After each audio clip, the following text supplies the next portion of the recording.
What if the most dangerous people in your life never say a single negative word to you? What if they never argue, never criticize, never confront you directly?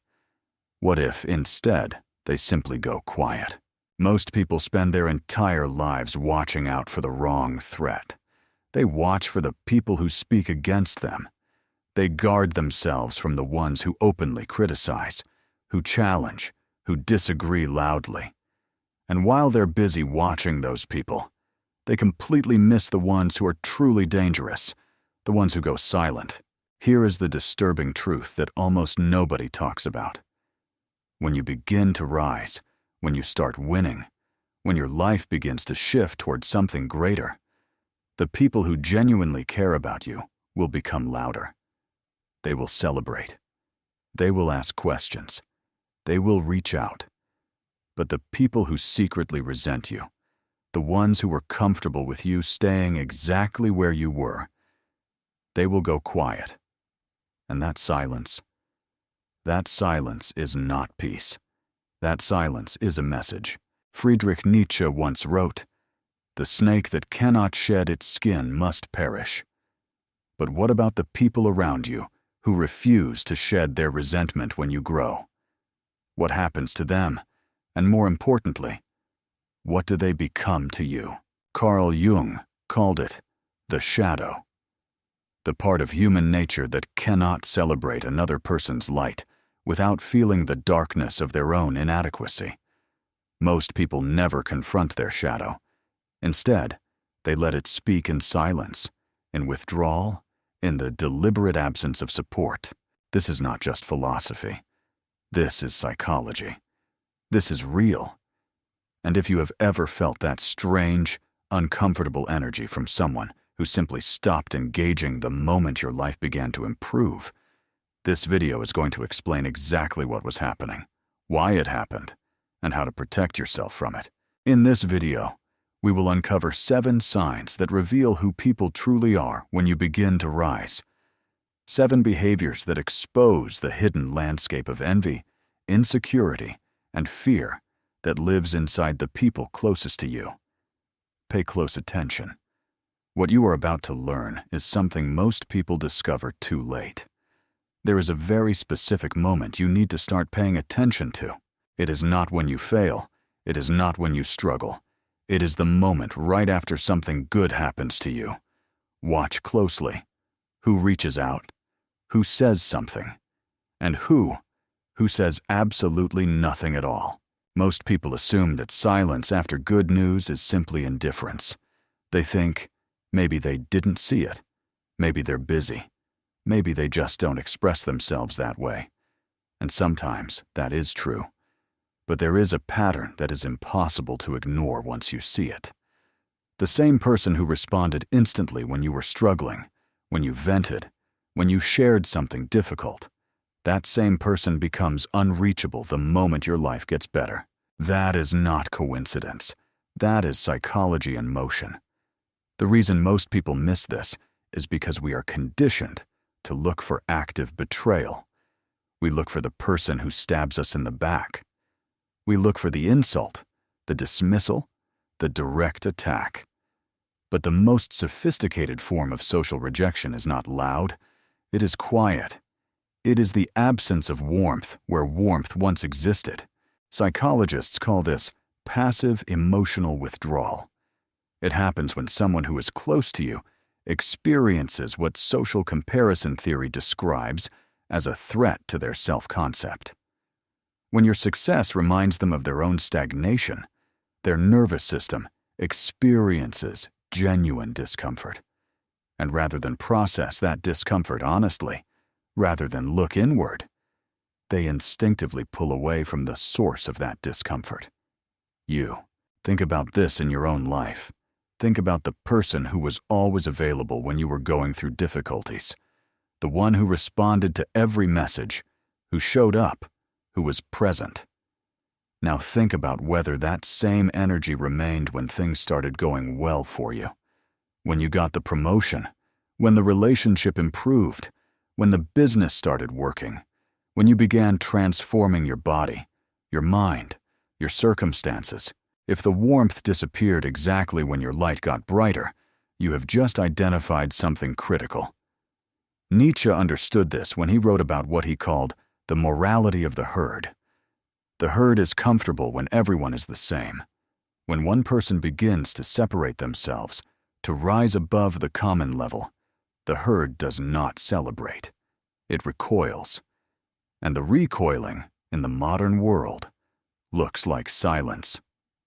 Remember this: a genuine friend does not need your struggle to feel connected to you. Only someone who was never truly your friend in the first place needs you to stay small. Pay attention to how specific people become when you need something, versus how vague they become when you succeed. There is a type of person who is extraordinarily detailed and emotionally invested in your problems. They want to know everything. They ask follow-up questions. They remember details from months ago. They are present, engaged, curious.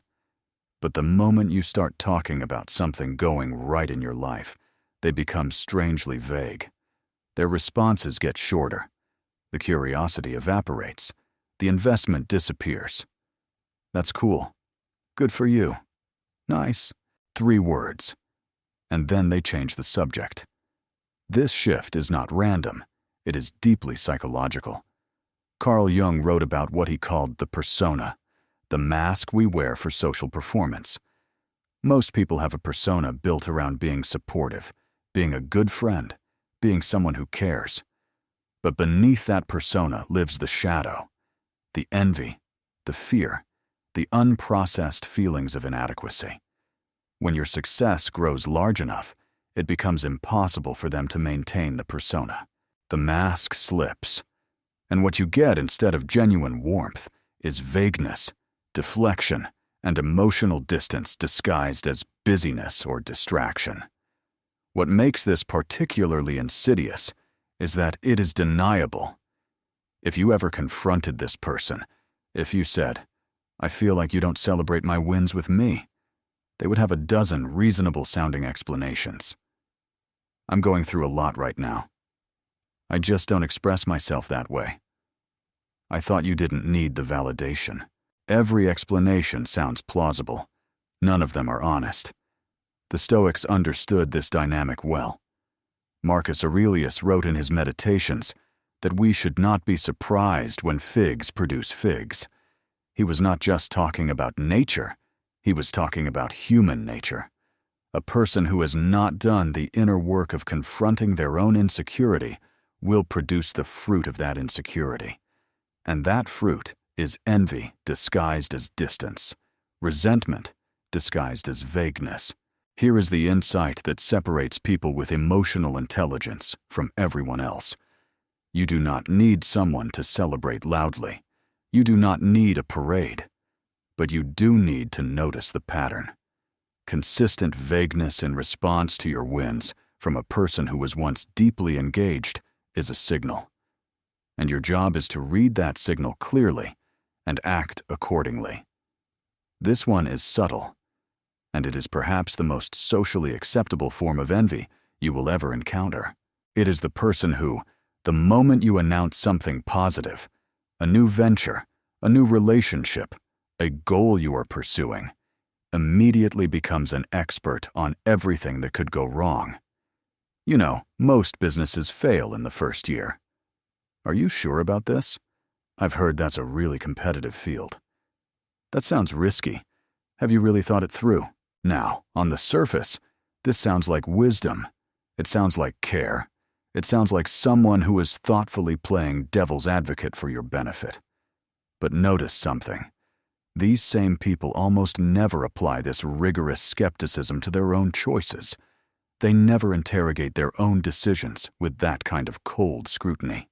And they rarely offer this kind of analysis to people they genuinely admire and feel secure around. The caution is specifically for you, and it arrives specifically when you are trying to move forward. Schopenhauer, who had perhaps the most brutally honest view of human motivation ever committed to paper, argued that most human behavior is not driven by reason or care. It is driven by the will. the unconscious force of self-interest. And one of the deepest expressions of unconscious self-interest is keeping the people around us at the same level. Not consciously, not maliciously in most cases, but automatically, as a biological impulse toward maintaining social equilibrium.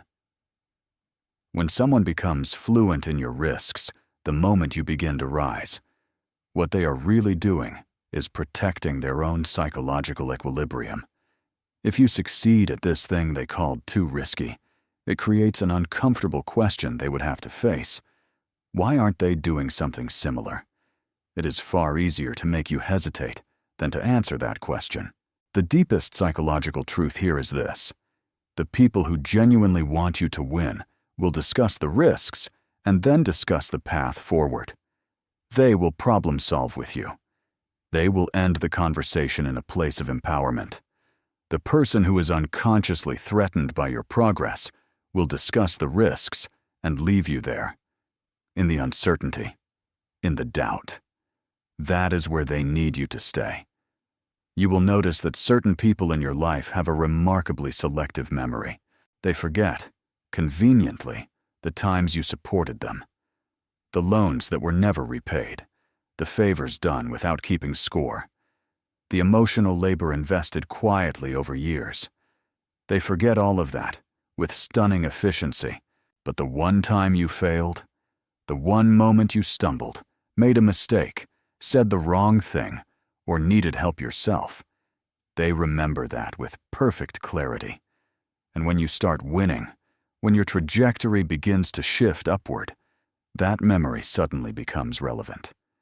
They bring it up not directly, rarely directly, but in the texture of conversations, in small comments that land sideways, in that faint tone of, "Let's not get too excited," that colors how they respond to your progress.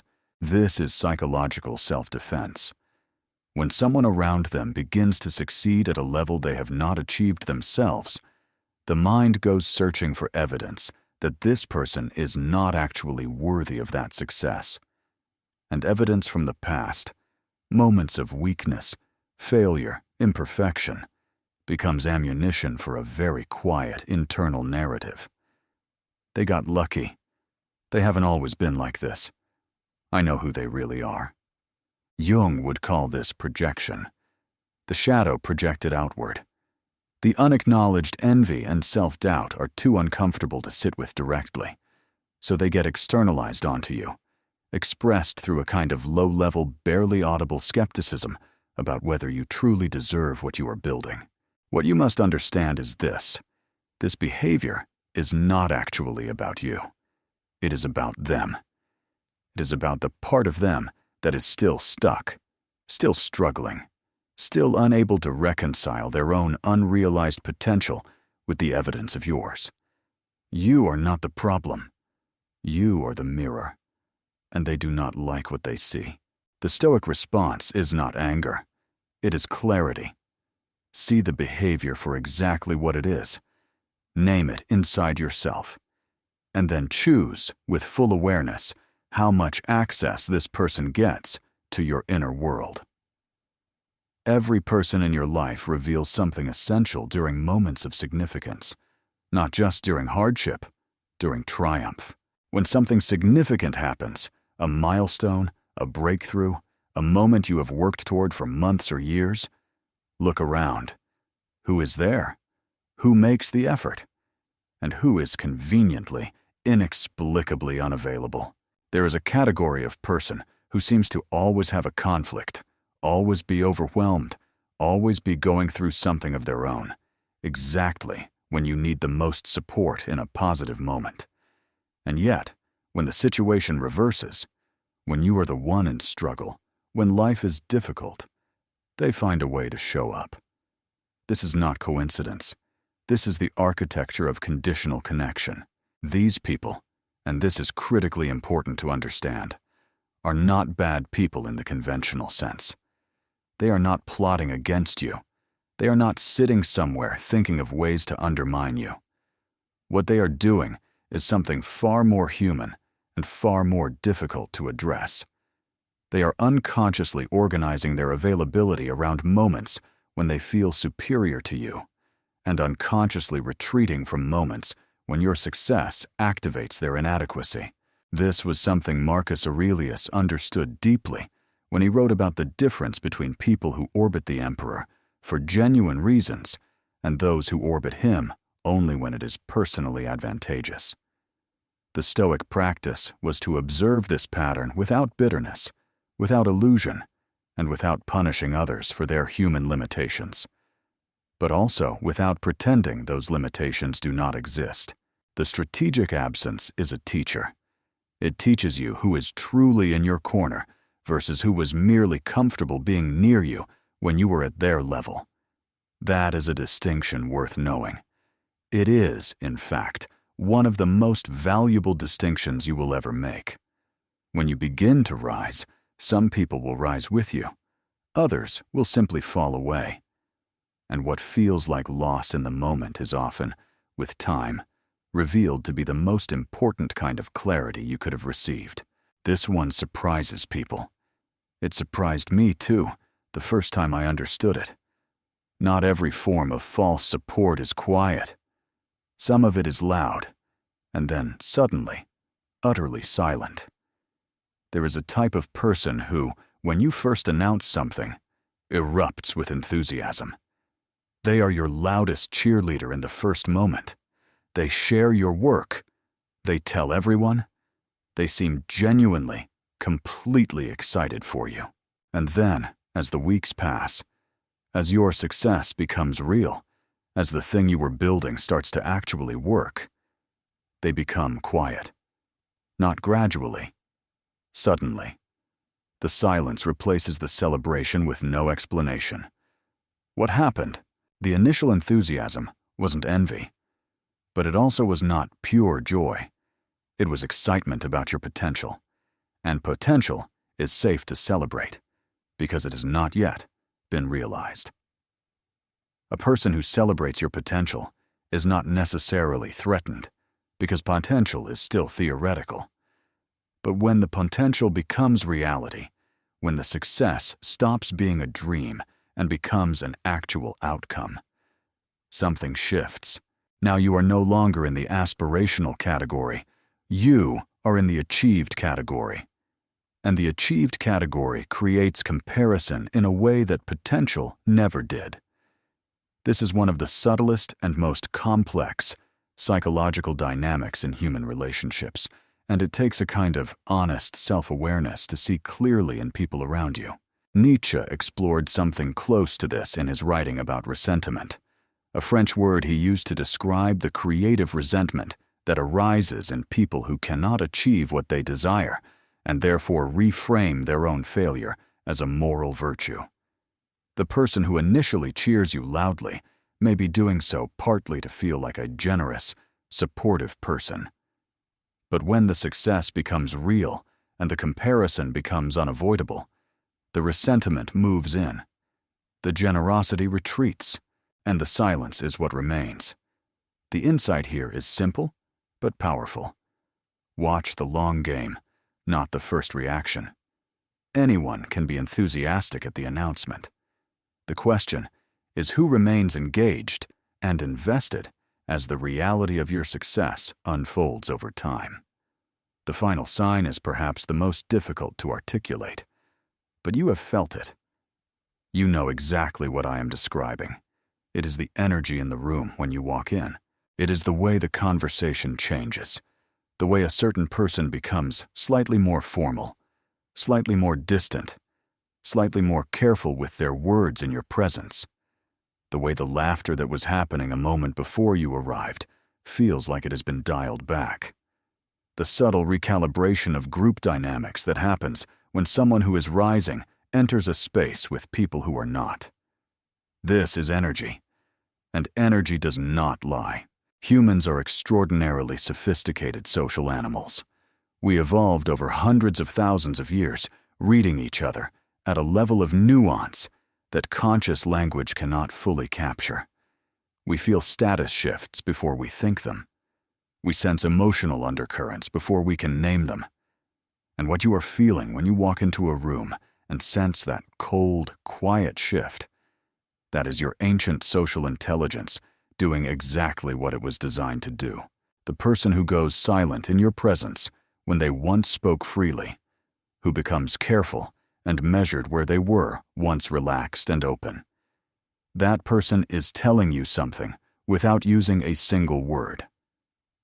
They are telling you that your growth has changed the geometry of the relationship, and the new geometry makes them uncomfortable.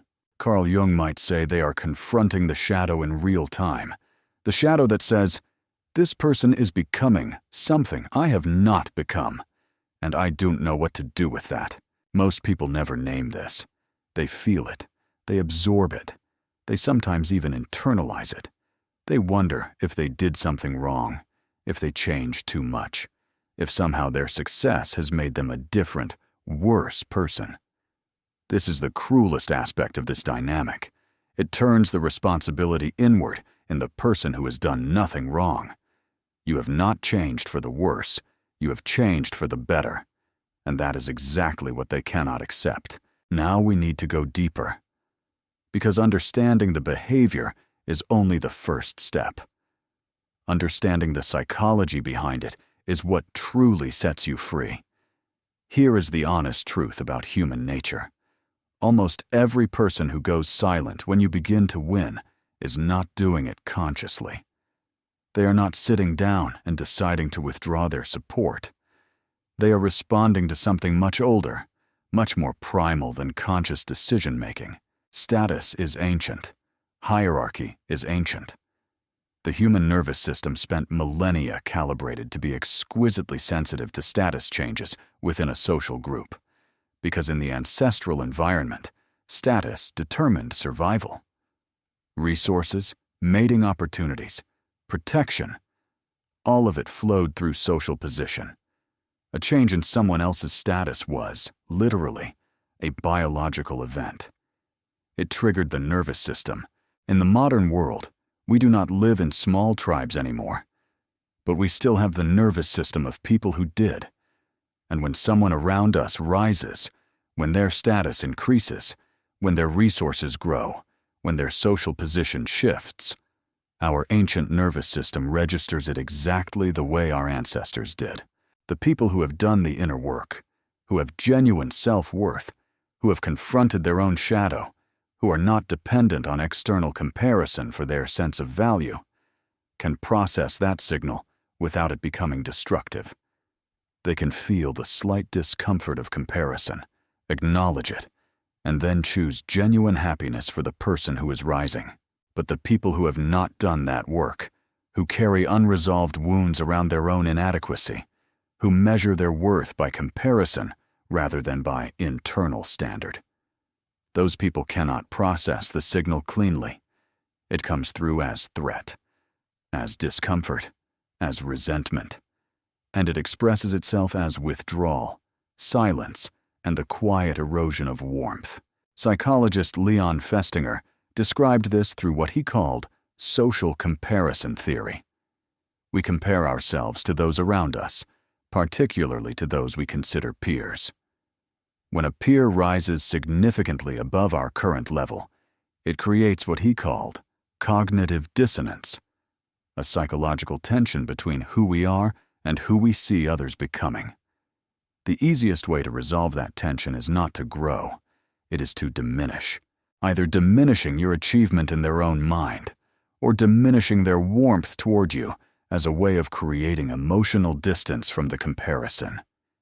Here is what this means for you. The silence is not a verdict on your worth. It is a report on their wound. Now that you understand what is happening, here is how to move through it with power and intelligence. First, stay calibrated, not reactive. The moment you understand this dynamic, there is a temptation to respond, to call it out, to create distance dramatically, to make a statement. Resist this. The Stoic response is not performance. It is internal clarity followed by quiet, deliberate action. You do not need anyone to know you have seen through them. You only need yourself to know. Second, Do not over-explain your success to anyone who is not asked. One of the patterns that emerges when people sense this kind of resentment around them is the impulse to make themselves smaller, to apologize for doing well, to downplay achievements so others feel comfortable. Don't do this. It does not work. It does not reduce the resentment. It only reduces your own dignity. Your success requires no apology and no explanation. Third, adjust access without announcing it. You do not have to make dramatic declarations about who is and is not in your circle.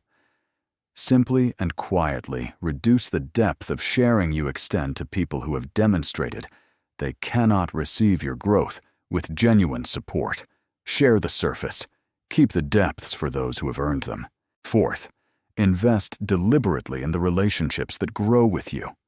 Every person who remained genuinely warm, genuinely curious, genuinely invested in you as you evolved, that person is worth 10 of the ones who retreated. Pour your energy into those relationships. Nurture them. Protect them. They are rare, and they are real. Fifth, use this as information, not injury. The people who reveal themselves through silence when you rise are not failing you. They are informing you. They are giving you data you needed. Now you have a cleaner, clearer map of the social landscape around you. That map is an asset. Use it. We need to talk about the modern context, because what we are describing has always existed in human nature.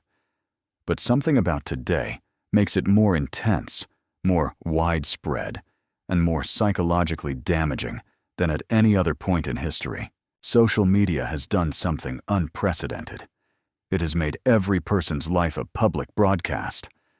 Every success is a post. Every milestone is content. Every step forward is visible to every person you have ever met, in real time, on a platform specifically designed to trigger comparison. The attention economy has built the perfect machine for amplifying envy. Every time you post a win, you are not just sharing good news with your friends. You are uploading it to a platform whose entire business model depends on emotional engagement. And nothing drives emotional engagement like envy, admiration, desire, and resentment. The result is a world where comparison has never been more constant, more involuntary, or more emotionally loaded. The person who once might have quietly drifted from your life when you began to grow now watches your life in real time, on a screen that shows it to them whether they want to see it or not, with metrics attached, likes, followers, comments that quantify your success in ways that are impossible to ignore. This is not just a social problem, it is a mental health crisis. Studies on social media consistently link heavy engagement with increased rates of envy, depression, and decreased life satisfaction.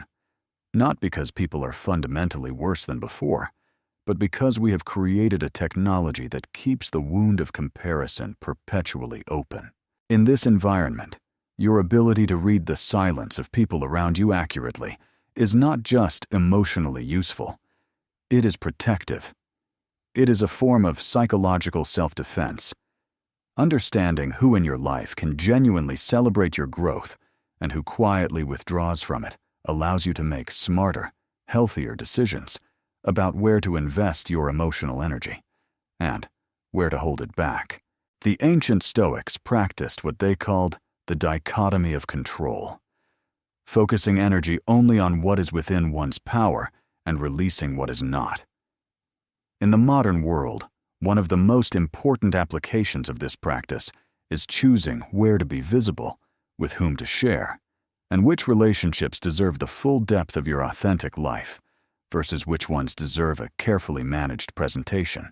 This is not cynicism. It is wisdom. And it is wisdom the modern world makes more necessary with every passing year. Here is what I want you to carry with you. Growth is a filter. It always has been. When your life begins to move, when you start building, creating, evolving, rising, It does not just change your circumstances, it reveals everyone around you. Not because they become different people, but because conditions change, and the truth of who they always were becomes visible in a way that comfort and stagnation were concealing. The silence that greets your winning is not the silence of rejection. It is the silence of revelation, and what it reveals is not something you should mourn. It is something you should honor. Because you now possess a truth that most people live their entire lives without acquiring. You know who in your life has a relationship with you, and who has a relationship with your position. You know who loves you when there is nothing to gain, and who orbits you when you appear to be at their level or below it. That knowledge is not a wound. That knowledge is armor. Carl Jung spent his life arguing that the path to the fullest version of ourselves requires confronting the shadow, not running from it, not pretending it does not exist, but looking at it clearly and choosing to integrate it rather than be controlled by it.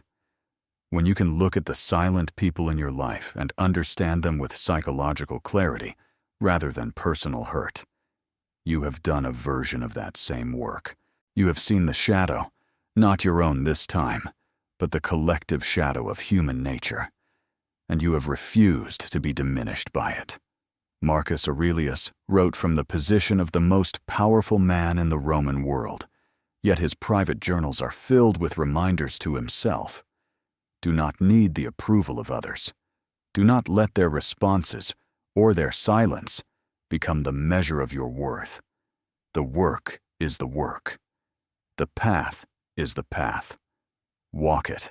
Nietzsche gave us perhaps the most piercing frame of all when he wrote about what he called the will to power, not power over others, but the relentless drive toward becoming more fully oneself.